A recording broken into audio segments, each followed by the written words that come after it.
Hey everyone, welcome to another PT Outcast podcast episode. In this episode, I got to virtually travel across the ocean and speak to some cool people from the Environmental Physiotherapy Association. And so I had spoken with their executive director, sort of the founder of the EPTA, Philip Merrick, and he was kind enough to connect me to some of the board members from the EPTA to have a conversation. And so I was able to speak with Emma Swärdh and Joost van Wijchen. And it took me a little minute to get their names right, but I think I got it. I think maybe I did it even better that time than I did during the recording. So hopefully. But it was a great conversation for me in the sense that it really was refreshing. It was nice to hear about people who are really thinking big and trying to connect dots and to live thoughtfully and think about how our profession really needs to think thoughtfully to be valid and to be a contributing member of society at the level that we want to be. And even as I think about this, you know, it all wraps around how you function as an excellent profession. And maybe that's a good theme to think about. So without further ado, here's the next episode of PT Outcast, and I hope you enjoy. Hello, everybody. Welcome to another episode of PT Outcast. I am joined today by some international friends, and I'm really thrilled about that. Today we have with us Emma Swärdh, and we have Joost van Wijchen. And Emma comes from the Karolinska Institute in Stockholm, and Joost comes from Western Norway University. And they're also, importantly, both board members of the Environmental Physiotherapy Association. And that's what we're here to talk about today. So I'd like to give each of you an opportunity to just expand a little bit about what your roles are and what your background is. And so, Emma, can we start with you? Yeah, sure. And thank you so much for the invitation to this podcast. Really nice to be here today. So I'm a physiotherapist since, I think, 2002. And I work right now at the Karolinska Institute at the Division of Physiotherapy as an assistant senior lecturer. So I work mainly as a teacher, course leader, and a researcher. And my clinical background is actually within rheumatology, but now I have switched into more about education in sustainable development, sustainable healthcare, and planetary health, even though I still have an interest in health promotion, behavioral medicine, and so forth. And at KI, I work quite a lot with environmental questions or topic. I'm an environmental and sustainability representative at KI, and also part of the Council for Sustainable Development at KI, where we discuss and we work with different questions related to sustainability at KI. And I'm also working within the Swedish Physiotherapy Association as a board member of the Council for Ethics and Sustainability. So it's a huge interest of mine, environmental physiotherapy and sustainable development. Yeah, great. I'd like to revisit that topic of how the association combines ethics and sustainability together. That's very interesting. So we'll get to that. We'll get to that in a minute. Yeah. Joost, please introduce yourself. Yeah, my name is Joost van Wijchen. I'm a Dutch physiotherapist living and working in Norway at the moment. So I'm graduated in 1995 as a physiotherapist and got my first job in Norway. So I moved to Scandinavia and moved back to the Netherlands and started my studying in England and worked all over Europe. As a physiotherapist, I'm coming from the field of musculoskeletal practice and migrant health. Those are the two elements that I work mostly in. And I've always been quite a lot involved with health justice work, or justice in itself, and also environmentalism. As being an advocate for Greenpeace as a youngster already, it was kind of part of my life, and Amnesty International, that kind of things combined. Currently, I'm a leader of the physiotherapy program at Western Norway University of Applied Sciences in Bergen, Norway. And after being a physiotherapist, I also studied pedagogy. So I'm a physiotherapist and a pedagogue and a kind of an educational designer. That's what I've been working for the last years. In my roles, I've been done quite a lot of work in educational systems in which we can have more a relational aspect with the environment, both the physical, the social, and also the digital, the different environments, how they interact with us and how we interact with them, that we go more into a way of interaction instead of interaction with them. So the dependence models, they're also learning in itself, and what is learning and how are we constantly becoming. Currently, I'm part of the World Physiotherapy Educational Committee, how we look at education in physiotherapy worldwide, and part of the Environmental Physiotherapy Association Executive Board from 2019, when Philip asked me. I'm still involved in seeing how can we have a different way of looking concerning physiotherapy as therapy concerning health or living organisms. How far can we go? What is our obligation, moral obligation? So there's a lot of ethical dilemmas, as Emma is talking about. So that kind of a brief it. Yeah, good. Thank you. And I really appreciate both being here and taking the time to speak with us, and in a language that might not be your first language. So bravo, and thanks for the bravery. And also for the leadership in issues related to environmental health. And I think maybe that's maybe a good spot to start, is just trying to understand what is the Environmental Physiotherapy Association. Maybe, it might be have more awareness in Europe than it does in the United States. And so maybe let's start there. Like, where did this come from? You mentioned Philip, you're referring to Philip Merrick, who's founded this association. So how did this start? Where did it come from?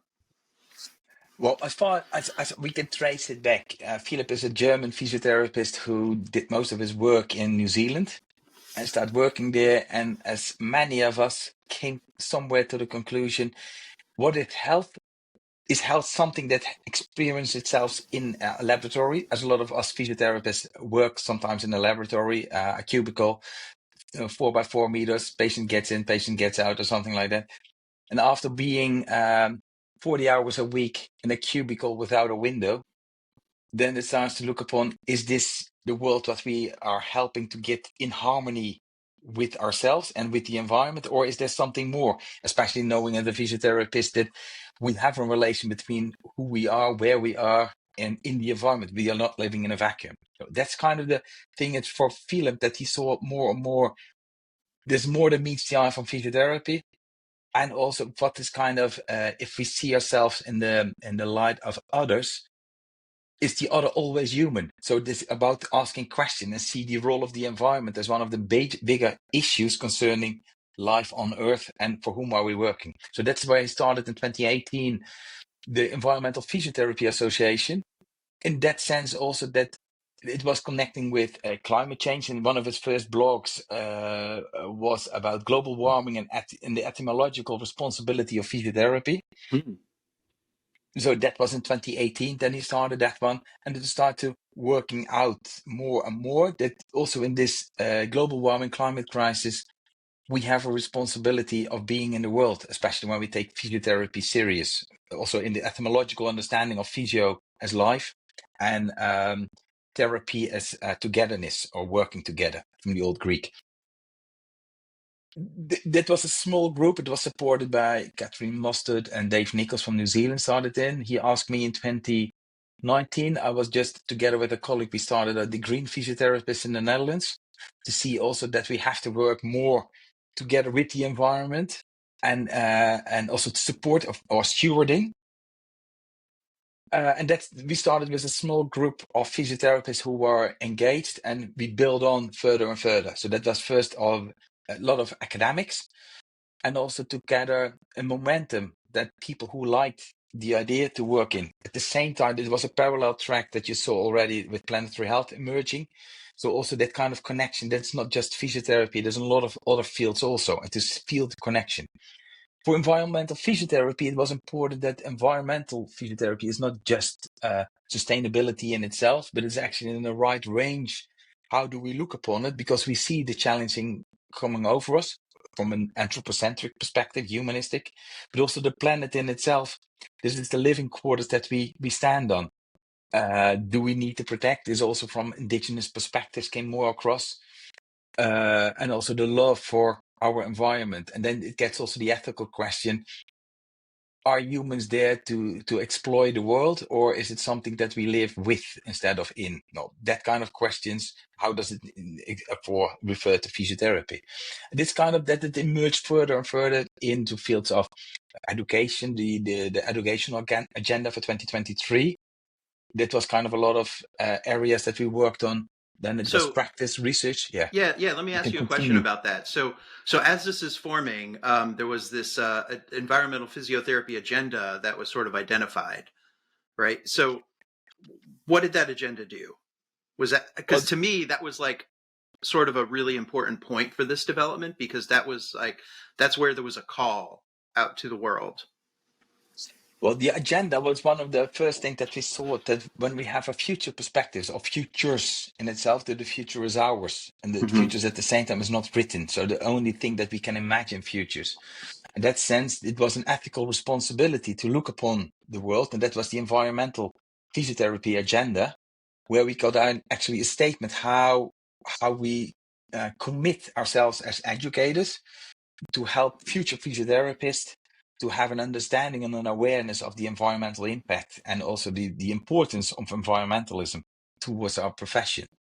And that agenda, it was a common project to build it at first. So much now, at the same time, we do it now again for the 2027 agenda. At the same time, it was also more and more institutions and universities committed towards it, and stated that, okay, we will support this agenda and we will integrate this in our curricula.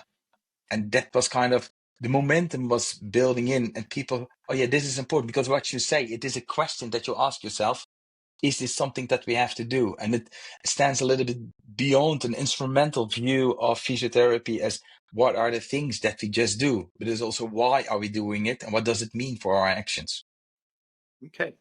So it's, and we've gotten some traction, right? There's been some movement around the world. Some people have signed on and endorsed this agenda. I know several universities in the United States have joined on. Different countries around the world have.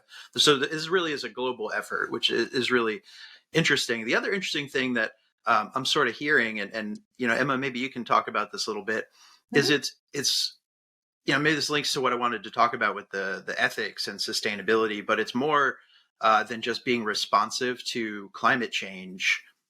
It's more about, there's a deeper philosophical level here where you're talking about being a responsible human as a physiotherapist. Yeah, definitely. I mean, if we start in for example, the climate change and biodiversity loss, that's simple to start with. We do know that it's kind of seen as the greatest threat of this century. And together, looking at that, we can also look at these questions need all hands on deck, including us. However, the health professions community isn't really up for it yet, or we haven't lived up to our potential yet. And WHO calls us to act on these questions. And so perhaps it's time for us also to kind of reimagine our duty of care. If we look at for example, the Hippocratic Oath, perhaps we should revisit it and look at it in another way. Because if we look at do no harm, what is do no harm? It's not only the individuals, we have to look at the planet also, and do no harm to the planet. And there is actually something called the Planetary Health Pledge that you can take as a health professional, that actually acknowledge both the duty of care, not only to humanity, but also to the natural systems upon which human health and health systems are actually dependent on. So for me, it's really an ethical question on whether or not we should work with an environmental physiotherapy, because I can't really do no harm if I don't look at all the other ecosystems and creatures and animals and living things on Earth. So, but that's something that I think needs some kind of professional identity twist, because I don't think all physiotherapists or health professionals look at ethics that way. It's more of the traditional way of looking at ethics. So you have to kind of look inside of you and see what is the obligation of a health professional or a physiotherapist, and try to broaden that definition, the standard definition of a physiotherapist. Yeah, you mentioned Dave Nichols before, and he has this very interesting paper that he wrote a few years back about responsibility and stewardship about not humans, right? And I thought it was really fascinating, this like physiotherapy perspective, taking this idea that living and non-living things might have the same sense of justice that we need to pay attention to. And at the time, that was really well timed for me, because I was writing a thesis for my art master's, and my thesis was about environmental reconciliation. And I also had kind of been attracted to that more like indigenous viewpoint of the justice of non-living things, like the river and the rocks and the trees are living, of course, but that it was really interesting to see those worlds sort of connecting at the same time. And that was really that was the hook for me into this group and this work. And so, bravo to you all for being leaders there. So what is the Environmental Physiotherapy Association now? Like how big is it? How big is the board? It's part of WCPT. Like what's it now? Should you take it, Just take it. Well, okay. So at the moment, the Environmental Physiotherapy Association is recognized as a kind of a subgroup. It's not part of World Physiotherapy, but we collaborate with World Physiotherapy. It's its own group of people, so it's an own association which is free to join in. It's joining in means actually more to follow the aims and objectives of the Environmental Physiotherapy Association. So we have at the moment a board, the executive committee actually. The good question, how many people? We are quite a lot. 12, 13, something? 16 people. Oh, 16. We have 16 people all around the globe. And that means also that we don't meet that often with all the group, because that's it's a different in time zones. And Sure. that means that some people have to be middle of the night. So it's always a kind of mixture there with different interests. And it's also a combination of seasoned practitioners, educators, researchers, youngsters, and all with their own view upon it in different parts of the world. And that's also that we expand more and more in where we're standing. We also feel more that the executive board is more kind of a navigational council. It's not like the group who decides. It's more a group who likes to facilitate and support the initiatives. So it's not like a one direction. It's actually the idea that you have several directions also, which is contextualized. Otherwise, it wouldn't fit in with the contextual environment of where people live in. So you see also local efforts and that kind of thing. And there's also a student assembly where also students physiotherapy actually gather, because we also see students as the future professionals or the future physiotherapists. It's important to have them's role also. And then in the Physiotherapy Association, in the Environmental Physiotherapy Association, you see from very philosophical to really grassroots on the ground practical. So and that navigates in between. So there's place for all. Yeah, and we also, if we look at the more concrete things, we do have a web page for Environmental Physiotherapy Association, where you can find research pages if you're interested in more scientific papers, and you can go to the educational pages if you're an educator and find different teaching prompts or teaching activities that different teachers around the globe has written and described if you want inspiration.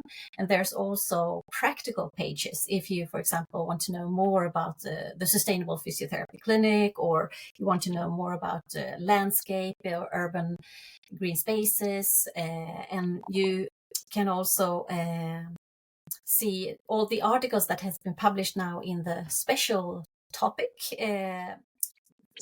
It's called, I think, special. Yeah, in Frontiers, we have a special topic. Philip has been the editor. It's called Connecting the Dots in Physiotherapy, Reframing the Role of Physiotherapy or the Profession in the Anthropocene. So several of the members have written different articles for that. So there's a lot of information you can find if you're interested, either if you're a clinician or educator or researcher. And there's also you mentioned the students. There's this adjacent effort of speculative fiction, right? Like the physiopunk. Is that? Yes. So the Physiopunk started, I think now 2021 was the first edition of Physiopunk, which was kind of a project from speculative fiction at the University of Tromsø, the Arctic University where Philip is working. The students in the first year had to write a speculative fiction concerning physiotherapy from an ecological perspective in the long future. That came on in the first topic. That was in different languages also. So it was also to have the different languages connected. And then afterwards it became into health punk, and actually to have more speculative fiction, also to use ourselves, to use different ways of looking in the futures, Yeah. and to acknowledge what is plausible but also ridiculous futures or wished futures, so that we see what kind of things are we working with. And as Emma was saying in the beginning, we are under threat, the biodiversity, and that means also a kind of a really further reasoning into it. What does it mean? And that was so the health punk. The part 3 is now out, and I'm quite sure there was also quite a lot from my German colleagues.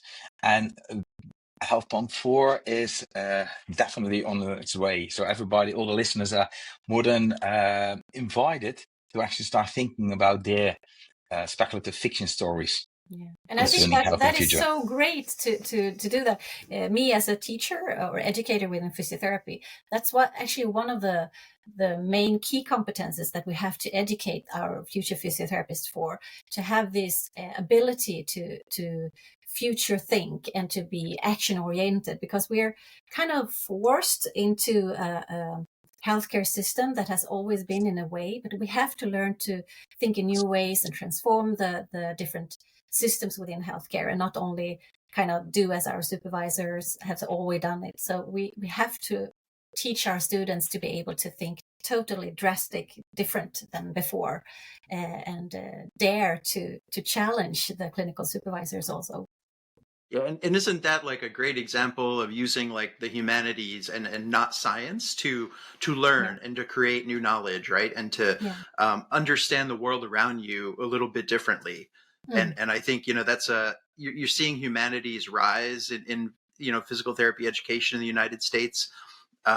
It's a little esoteric. It's really ambiguous about how you should do that. I think people have a general sense that we should pay more attention to the humanities, but it doesn't always often translate into like fiction, right? Who has time for fiction when I'm studying, biochemistry? But it's important because it adds context, it adds, meaning, I think, to the world around us, to pay attention to these things and the ethical things and the philosophical things that are related to it. I think that in this sense, what you now say, I think it's quite important. There's a kind of a relationality. So the moment that you come from a science perspective, so you have a lot of empirical data you get, but the moment you start interpreting, make an interpretation between the different elements, then you have a kind of a view upon the world you use. And in this sense, it's quite interesting. Do we dare to ask ourselves, what kind of view are we looking for? What's the relation between the data in itself, the data between us? What do we want with that one? Then there's also humanity definitely clear come in. And I think that's also kind of the philosophical position. Do we dare to ask ourselves questions, or do we want to stay in the road that we have? And I think in here, there's constantly, we can go into a very clear road because we want to live in a world which is clear and squared. Or do we really dare to accept that there's more diversity into it, a variation between people and between elements into the world? That makes it more richer. But that means also that we have to challenge our own perceptions about it. And I think that for physiotherapy education, that's also the kind of, when reasoning is so important in our work, and we see the determinants of health in itself, and then to of course ask us question, what is health? And what are the determinants for the whole system we are in? Because everything is connecting. That makes the relationality kind of a bigger place than the separate things in itself. Yeah, That's great. I'm thinking about just so the inherent inclusivity of environmental health, right? And especially the fact that people who are often the most impacted by climate change are the people who contribute to it the least, have the least economic, power. Um, have you noticed like engagement from those countries or those peoples around the world in this movement, or is that still like an opportunity? Well, I mean, we do have people in the executive committee that's from different parts of the globe. For example, India. But I mean, of course, there are different countries that are more affected than, for example, us, Western or the global North, that could be part of the EPA. But I mean, if we look at, for example, some of the countries in Africa where they're looking at the negative health consequences of, for example, digital e-use, the e-waste. So that's very interesting, because we do have one member of the executive committee that works actually with assessing these different negative health outcomes from the things that we are using here in the global North to be able to provide better health for our patients. So, and that's a typical example of the wicked problemness with sustainable development environment. We're trying to do good things here, but it turns out that the health of other people in other parts of the world is getting worse due to the things we're doing. So some aspects are actually part of the EPA, but I think we could work a lot more with those countries that are most affected. So I think we have a good picture of the association and sort of where it came from and maybe the philosophical underpinnings of it. Let's talk a little bit more about like just defining what are these areas of environmental health. Like if I'm a physiotherapist and I'm sitting here and this is the first time maybe you've heard about this, what is environmental health? Like what am I trying to learn? Well, it's kind of, there are different concepts around this, I would say. For me, the starting point has always been sustainable development, but it has actually transformed a little bit for me, because environment are part of sustainable development, but only one part of, I mean, the social sustainability, the economical sustainability. But when you look at kind of moving away from the approach where sustainable development is a balance between all these three, we do have to look at sustainability, I think, from a more planetary boundaries perspective, where society and economies are actually embedded part of the biosphere, and the biosphere is always the main thing that we have to be able to stay safe within the planetary boundaries. So environment for me is both the atmosphere, it's the ground, it's the soil, it's the environment of context where we live. It's environment in different layers. I would say that the closeness of the environment where we live, neighbors, but then it goes even further up to the atmosphere and biosphere, of course. So what would you say, Joost, is the environment?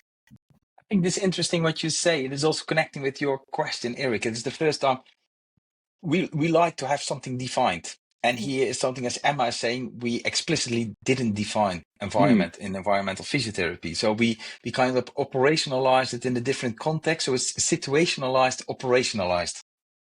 So the environment, you can't just pick it out and form, well, if I just put it the other way around, because if you ask for what's for a physiotherapist, it would be weird for us as a physiotherapist to look upon our work in a vacuum anyway.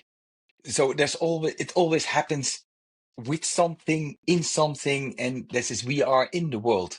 So but the moment that we are in the world and it's about health, then we can do we really have we can start with a human being, and that's also questionable, as Emma is saying. But the moment that you start, for example, as from a classical physiotherapy with a human being, does it stop at the skin?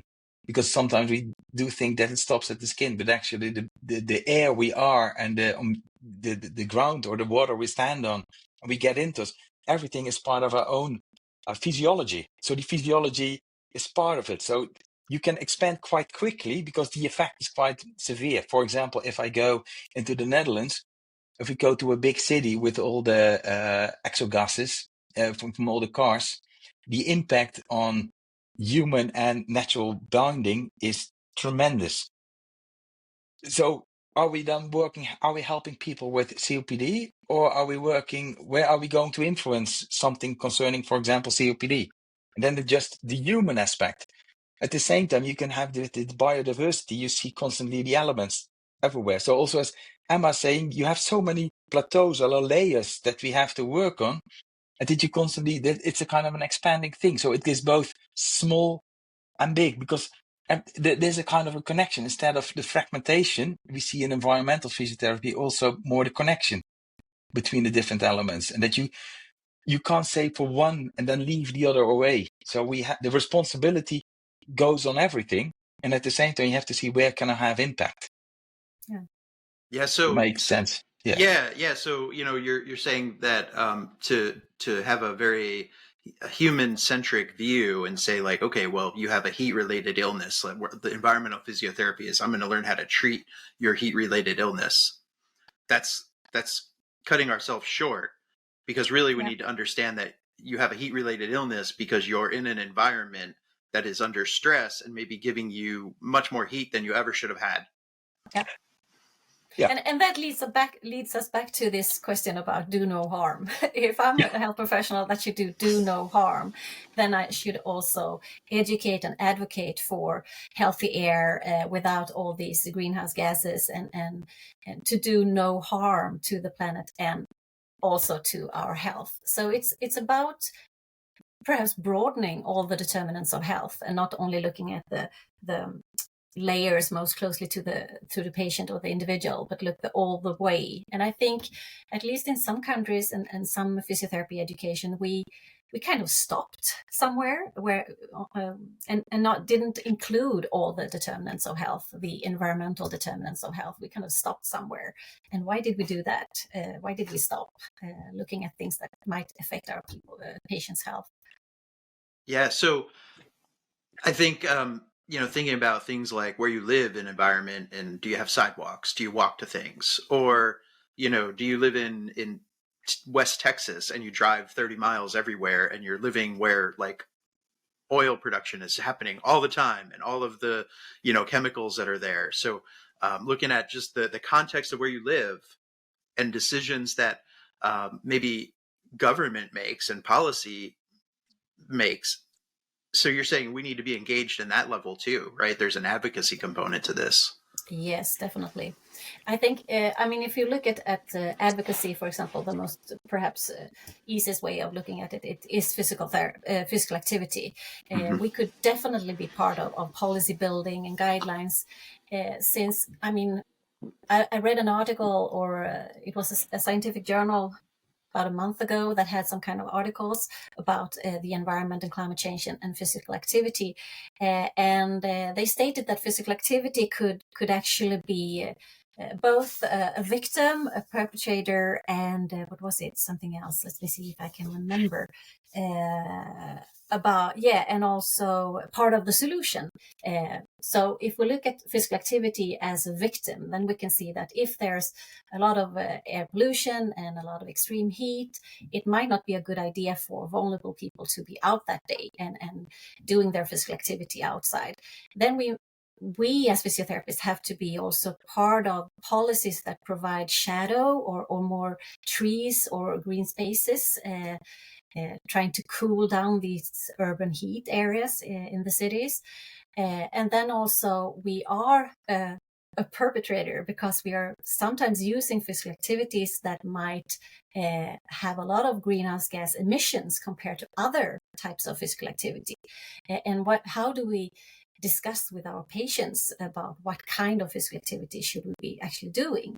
But also part of the solution, if we could promote physical activity to both the society and our patients, that could be physical activity that are both good for the health and for the planet, then we would really have this co-benefits. And there actually have been written about perhaps we should change the word health enhancing physical activity to planetary health enhancing physical activity, meaning if we promote, for example, active transport, then we would enhance health and we would also decrease the emissions.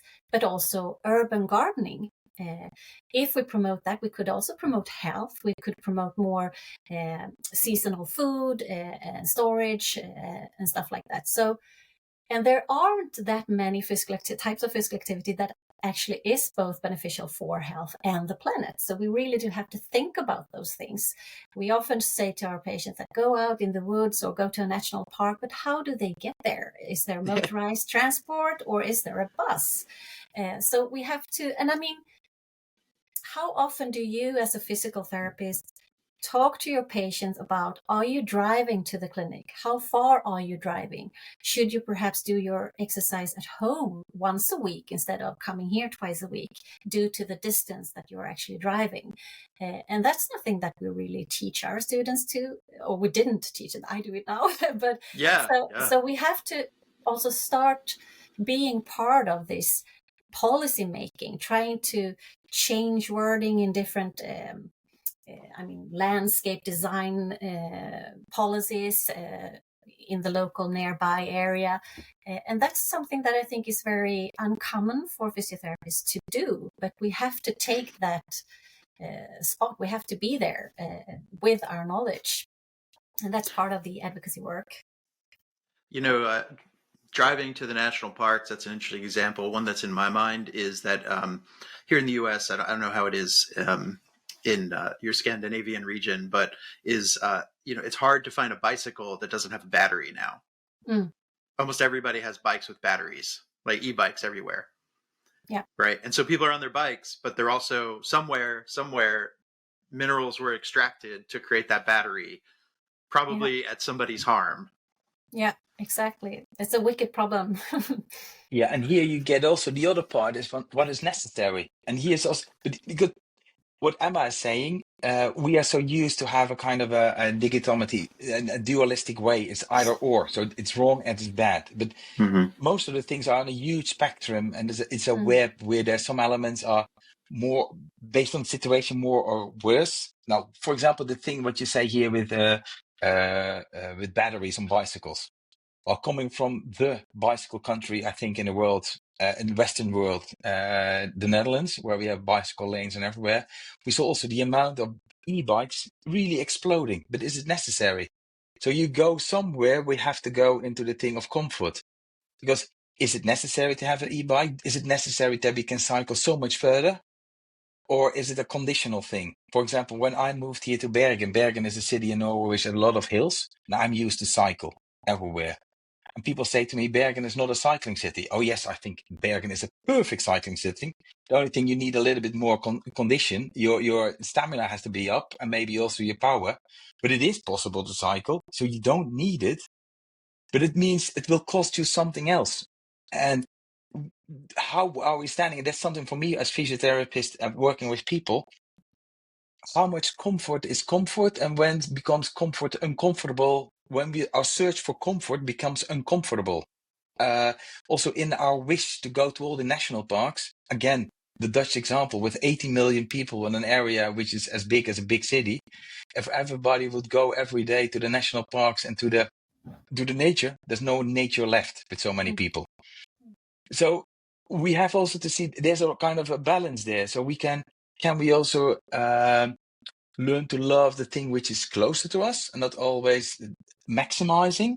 Is it optimizing? That's something what I learned also from Sami culture here in Norway. What is the wilderness? The wilderness is not something which is outside the urban area. For them, mostly the wilderness is the urban area because that's the artificial, that's the synthesized one.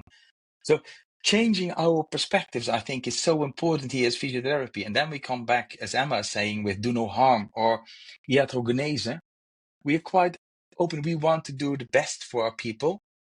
But it's not only in our actions, it's also in the wording what we do, and also by asking the comfort, how much, where are we standing with helping people, and when is helping, and when is it helping actually gone the wrong way? And that's what you say, for example, in a national park, if you have an e-bike, there are people who definitely need an e-bike because they don't have that freedom again to function. But when you have the freedom, do you then need that extra help? So it's also how are we distributing our resources with each other? And do we see ourselves as one? we're going to use the community, or are we part of the ecosystem? And then if we are part of the ecosystem, then as Emma is saying, is it then just the humans are part of the ecosystems, or are the bees and the trees and the rocks and the rivers, they're also part of that ecosystem? Do we have to exploit them, or can we live with them? That's so there's a lot of questions, and I think that we like to have control and answers. And there's something also for physiotherapists that we go into the questions also with people, because that helps also our patients to navigate in the world they are living and build up agency in that sense. Yeah, and I think it's okay with living with questions and uncertainty, and not knowing that, like, if a decision you make, what the impact of that decision is, right? So if I have somebody stay at home twice a week and come to clinic once a week instead of coming to clinic 3 times a week and driving, yeah, I've reduced that emissions, but maybe they took the time and, they drove to the national park in the meantime, right? So, but you don't know the impact of your individual decisions. There's no way to gauge it. But I think you're talking about living with a thoughtfulness and a desire to act responsibly to the environment. Yeah, and I think that's important also, that we not only, talk to our patient or discuss with our patients about whether or not they should come to the clinic. We have to discuss and talk and educate our patients about why. So it's not just coming or not coming. It's about why do we do this. And I think we in Sweden here, we have had kind of guidelines for healthy lifestyle habits for, I think it's about 14 years. Alcohol, smoking, tobacco, diets. And we have to do the same with all the things about the environment. We have to educate our patients about air pollution and the inflammation in the lungs. We have to teach our patients about extreme heat and what it does to the cardiovascular systems, because they don't know. The ordinary person do not really know about these harmful health effects of these extreme weather events. And that's something that we as health professionals need to communicate in a better way. And that's kind of unusual for us as physiotherapists to do, but we have to connect it to their condition all the time. You have asthma. Okay, let me ask you, how does it feel when it's really hot outside? Does it get worse? Or what about your allergies? Has the season been longer? So we have to dare to also talk about those types of questions and have those discussions. And that's why the education is so important for our future, is because we haven't had that kind of discussions or teaching and learning materials before. It's kind of a new thing to start talking about heat stroke, for example. Yeah. Yeah, it's interesting. I've spoken to a few different universities about this topic, and one of the things that you get right away as a response is, there's a group of people that are like, "Oh yeah, like this is really important," and then there's a group of people that say, "Well, is this contributing to curricular bloat? How do I fit this in? What do I not teach because I'm adding this?" Yeah. And for me, that's very frustrating, because I just see this as the most threaded topic in the world, right? Like every single thing you teach can have a component of this in it, and there's no, it can be a sentence here and a sentence there repeated a bunch of times, and you've done a really good job of making this contextual, which is how it should be. So, what do you say to educators who are trying to figure out how to fit this into their curriculum? Well, yeah, I would say I've tried quite a bit now for quite some years. And I think the most successful way for me in order to incorporate it was to incorporate it rather early, actually the second week in our program. And I incorporated the topic when I was talking about health in general, because when we talked about the definitions of health, what is health, the determinants of health, if I include planetary health and climate change and loss of biodiversity at that time, then it becomes more natural to talk about it later on, because they need some kind of basic knowledge about all these things before we start to just talk about one sentence here and there. They have to know that it is an important determinant of health, and it's the most important determinants of health of our time, actually. So I have a whole full day talking about planetary health and health the second week. And most, or not most, but many students are quite surprised, actually. What is this?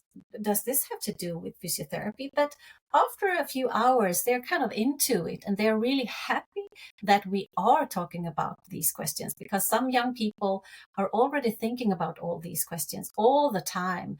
And then I can connect all my lectures that I have later on during the education to that day. And for example, I have a whole lecture about this with physical activity, where they think of and discuss different types of physical activity in relation to emissions. And then you can connect it to, for example, when they have lectures about cardiovascular diseases and COPD. It's so easy to kind of connect them all the time. But you have to have some kind of basic knowledge about this, and of course then you as a teacher also have to have the knowledge, and that's something that we're struggling with at our university, that we have to provide good continuous professional development for our teachers in this topic, because they haven't had it before either. Right. So it's a new thing for them. Yeah, and that's maybe a good point to start, right? Because then you start to understand that it's easy to thread this in, because it's a part of all the decisions. So long, maybe faculty training is the first step here. Yeah, I think so too. And also when I started teaching about this topic, I started actually in the concept of sustainable development, and that was so much harder. The students didn't really grasp what does this have to do with sustainable development, because many students have heard about the global goals, and it's kind of like a concept that they've heard about, or it's kind of a greenwashing concept. So I try to not highlight the sustainable development too much, actually. I'm more of highlighting the environmental part, or the biodiversity, or the climate change, or the air pollution. I mostly talk about the triple planetary crisis. But of course, I have to talk about sustainable development because we have those intended learning outcomes at KI, but also to understand sustainable healthcare, because then we talk about the triple bottom line, where we have to assess all the three dimensions. Mm-hmm. So, but don't go too quickly into sustainable development, I would say. Right. No, and I agree with you. And I think that the other part here is quite important. We are building the narrative from day one. What is physiotherapy? So people come in and we build a narrative. And a lot of times when I see it, a lot of education around the world, and I think that in the US it's the same thing, we have the tendency to start simple and to build in complexity, and from a weird sense. So we go away from everything that physiotherapy is. So we fragmentize it and we simplify it into something which is easy. For example, we use an ICF system, and then we go to body function and body structure. So then we limit it. The moment we start limiting there, so we provide a story which is limited, then it gets only more difficult to go abroad, and people can always go back to that limited version of what it was. So I would say that also from day one, they take the complexity as it is. So we can't make something which is complex simple. We only can make something which is complex understandable, as Emma is saying. Mm-hmm. So the moment you take complexity as understandable, we use in physiotherapy, I think that all over the globe, we use the ICF. But at the same time, most of us read from the top left to the bottom right. We prioritize everything which is in the top right. And what is on the bottom left? At the bottom right, the top left is body function, and the bottom right is environmental factors. So the moment that we see the whole, and maybe also when we invert, and that's how we done, when we invert the ICF model, then you see directly a different obligation that people see, oh, it's a wholeness. And as Emma is saying, health is compared with everything. So we have to put it into the story. So what you say in the beginning, your question, what do we have to teach? It's not about stopping teaching. It's about reorganizing the things. So the moment we keep on doing what we did, then we're going to get what we got. But this is not going to help. So we have to wonder what we're going to do, and what is the story we're going to tell the world. What is physiotherapy? If we're going to tell the story that physiotherapy is a thing concerning a body which is connected only by the skin, and only what happens within that skin is something for us, that's what all the other things that work upon it. So we're limiting ourselves. Well, we also have a lot of opportunities for the world, and also for societies, because I think that's the other way around for education. when we have a physiotherapy education, we should prepare future professionals to work in society. So they have to have a role there. And I think that their role is different and much more opportunities, as Emma is saying. And what you say, when we continue what we did, I think that as Dave Nichols also wrote, physiotherapy has soon become the chance to be obsolete. And I agree with you there, Joost. And I also think that we as educators or perhaps clinicians, we have to broaden the pedagogical approaches to this topic and go from only the cognitive dimension of learning and try to incorporate both head, heart, and hands. So when I teach also about this topic, of course I use statistics and graphs and so forth, but I use a lot of videos. I use poems, I use videos, I use music videos in order to have all these emotions flowing in the students, because we can't really be motivated to act if we don't have our heart with us. So that's also so important, to give narratives, as you said, Joost, about people that have been affected by climate change, and also people that are nearby, not only people from other parts of the world that I can't connect to. I have to see what's going on in Sweden, or what's going on in Norway, or what's going on in the US right now, and how do that affect us. I usually do one simple exercise with my students. You can just take it and do it all by yourself. It's just I usually read something about that it's a really hot day outside, and but there's a lot of air pollution. And first of all, they have to think about a relative that has a chronic disease, some kind of chronic. It could be diabetes type 1, type 2, or it could be stroke or anything. And then imagine that your relative wants to go out this day when it's really, really hot outside and it's a lot of air pollution. What about your relative's health? What would happen? And then I ask the students to bring up their phones and then put up Google. And then they type in the relative's disease. It could be like diabetes type 1. And then they type extreme heat and air pollution and put search. And no matter what disease you type in, you will always find things that are related from extreme heat and air pollution. It could be that the disease is getting worse by these two conditions, or that you can actually have the disease by extreme heat or air pollution. And that's such an important and emotionally building exercise for the students, because they might think of the mother or their brother or their grandmother that has an illness and think of, okay, so she can't go out when it's really, really hot outside and as there's a lot of air pollution. This might happen to her then. So I think we can connect kind of everything to these two conditions. So try to have the head, the heart, and the hands when we talk about this. Yeah, I appreciate that. Thanks for sharing that. That's a powerful exercise. I did something once where I was teaching a class on health justice, and we watched a video about, it was from Patagonia, a short video called District 15, and it was about this sort of socioeconomically disadvantaged community near Los Angeles, or in Los Angeles, where oil production still happens. And so the air quality is really terrible there, like singularly terrible compared to the rest of Los Angeles, which is not good air quality. And I was teaching this lecture in the Salt Lake City in Utah, which also has really bad air quality, but people don't necessarily correlate that so much. And so the students saw this lecture, and I think it was easy for them to have a lot of empathy for the people in the video. They looked different than them. It was far away. There was a lot of really powerful imagery of the oil production happening in this like really urban environment. And, we were sitting in this classroom in Salt Lake City, and you look out and you see these majestic mountains and these big vistas.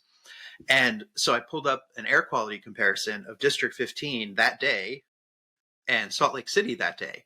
And Salt Lake City air quality was like 15 times worse, right? And the impact on your overall life expectancy was similar to District 15 in Salt Lake, the Great Salt Lake Valley, right? So it brought it local. And there was this emotive thing that happened when you brought it local. And then suddenly people sat back and they were like, oh, this actually, I need to think about this.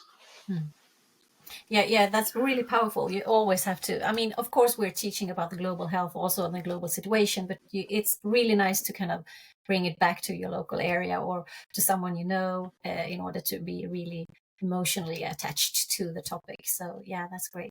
Yeah. And that makes your examples both tell something about empathy. So empathy is not only towards humans, and empathy is also towards the situation, that you feel the situation what's at hand and the sense of urgency and necessity. Because without urgency, everything in teaching, if there's not a sense of urgency or necessity, nothing will happen. Mm. Because then it's just repetition. But if we want to have in learning a change, a becoming process, then definitely there must be a sense of urgency and necessity, and as you both say, an emotional connection. And also, as you said, Eric, in the beginning, the hurricanes. So it's not your part of the world where they happened, but they happen. And I think that's small things. And that was kind of what you see in the. I've been working quite a lot with refugees and also with internal displacements. I feel see in the world there are more internal displacements based on natural disasters than on other crises. Mm-hmm. And that's not only happening in countries far away. So it's everywhere. And the ontological security of people, what they feel. And so it's a whole cascade.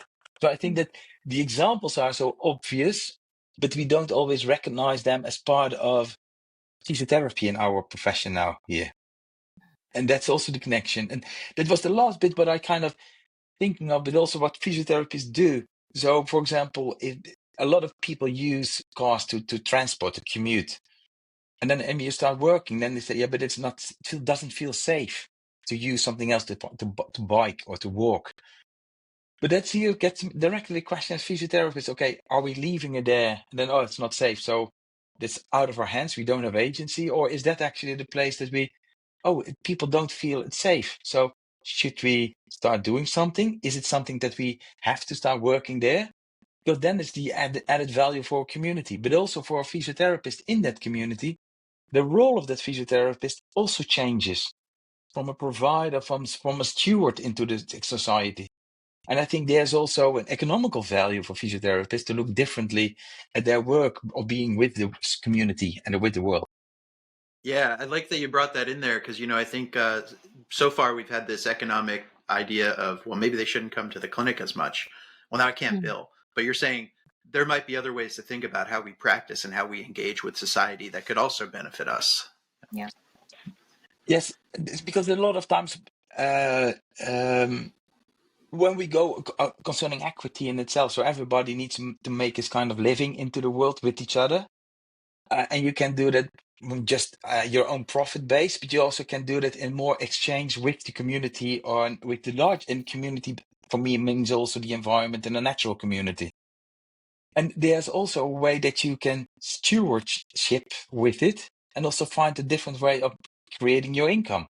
And that is also helping people, because not always can we say people, oh, we can do it on a distance. Sometimes we have to meet people because there's also social needs. But also, can we find that in different ways? Or can we move a bit more from just the body as a machine to different ways of looking on it? And also finding social services that we can combine, advocate for it.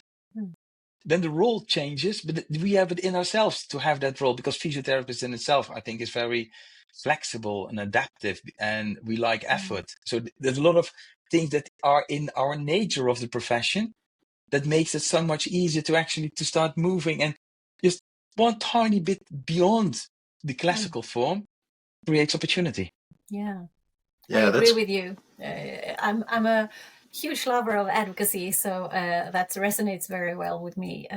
This advocacy question. I think we have to dare to step beyond or outside the clinical walls and do other things as physiotherapists. I'm actually part of the Swedish what's called the Swedish Environmental Physiotherapy Association, and we have different local groups here in Sweden. So I'm part of one of the local groups, the Climate Action Group, and I've simply just provided my services to that group. So I've held lectures about the connection between the climate change and biodiversity loss and health, and I'm part of different landscape design projects where we get to have some input here at the local level. So you can use all your knowledge in other ways as a physiotherapist. And I was actually invited to by a colleague that lives in an area here in Sweden where they have a forest that was under threat for deforestation. So they held a concert here this autumn. It's called a concert for the Ulva skog, the Ulva forest. And they asked me if I could come and have a lecture. So I had a lecture about the forest and everything a forest can actually provide people with different positive health outcomes, together with the person that was singing, and they were playing music.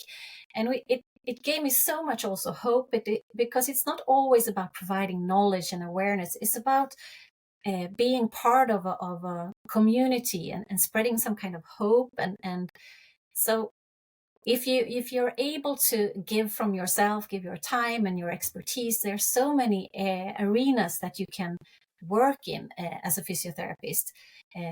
And you can always connect it to health, because that's our mission, to enhance health. And so few people have knowledge about this or awareness about these topics. So yeah, these are great, like forward-thinking action items. Like, I think you've given us a lot of like philosophical stuff to chew on here, which is great, right? So as we like get to the end of this episode, I guess sort of what I want to conclude with is, how do people engage with the Environmental Physiotherapy Association? Is there upcoming events? Are they at the World CPT conference? Like, how do we continue this idea generation that we've started here?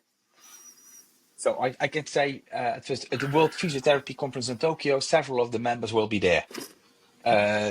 So we definitely, everybody, if you look at on the website, you can find the Environmental Physiotherapy Association.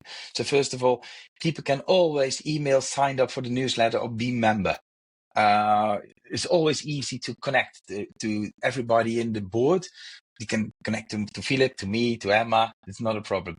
Those people who are there in World Physiotherapy are more than welcome to be touched upon and be starting a conversation. So please go active to us and start a conversation. We love to talk.